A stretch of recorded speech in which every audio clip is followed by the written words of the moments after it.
चला आज मस्तपैकी रोजच्या जेवणातली भेंडीची भाजी कशा पद्धतीने केली जाते ती आज आपण बघूया। अतिशय साधी, सिंपल आणि चवीला तेवढीच भारी पौष्टिक अशी घरात बनवलेली भेंडीची भाजी। सगळ्यात आधी भेंड्या स्वच्छ धुवायच्या, त्यांना व्यवस्थित पुसायच्या आणि बारीक चिरून घ्यायच्या।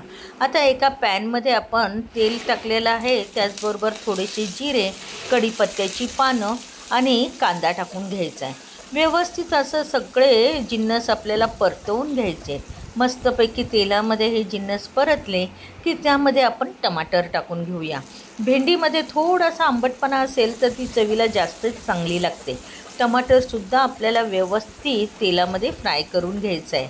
आता व्यवस्थित कांदा टमाटर भाजल्यानंतर त्यामध्ये आपण आलं लसणाची पेस्ट टाकून घेऊया। आलं लसूणसुद्धा आपल्याला कांद्यासोबतच भाजून घ्यायचं आहे। व्यवस्थित सगळे पदार्थ आपल्याला व्यवस्थित भाजून घ्यायचे। चला आता त्यामध्ये मसाले ॲड करूया, अगदी मोजके मसाले। हळद, लाल तिखट, घरगुती मसाला आहे हा। वर्षाचा मी घरगुती मसाला एकदमच बनवून ठेवते।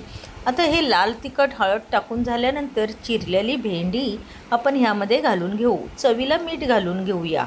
आता आपण तिला व्यवस्थित अशी ह्या मसाल्यामध्ये मिक्स करून घेऊया। व्यवस्थित मिक्स झाल्यानंतर तिच्यावर झाकण ठेवून 5 मिनटं स्लो गॅसवर तिला शिजवून घेऊ। आता आपल्याला ही भेंडी 5 मिनटं शिजवून घेतलेली आहे आपण। आता झाकण काढून परत एकदा तिला परतवून घेऊया। आता काय करायचं, आता तुम्हाला भेंडीला अजून चविष्ट बनवायची असेल तर भाजलेल्या शेंगदाण्याचं कूट जे जाडसर वाटलेलं आहे ते कूट ह्यामध्ये घालून घ्या आणि व्यवस्थित मिक्स करून परत एकदा आपण हिच्यावर झाकण ठेवणार आहोत आणि परत एकदा 5 मिनटाची दणदणून वाफ आणणार आहोत। म्हणजे भेंडी आपली मस्तपैकी तयार।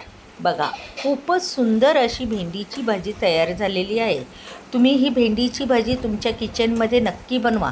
साधी, सिंपल, चवीला तेवढीच भारी। तुम्हाला जर माझा व्हिडिओ आवडला असेल तर नक्की लाईक करा, शेअर करा आणि आपल्या चॅनलला सबस्क्राईब करायला विसरू नका।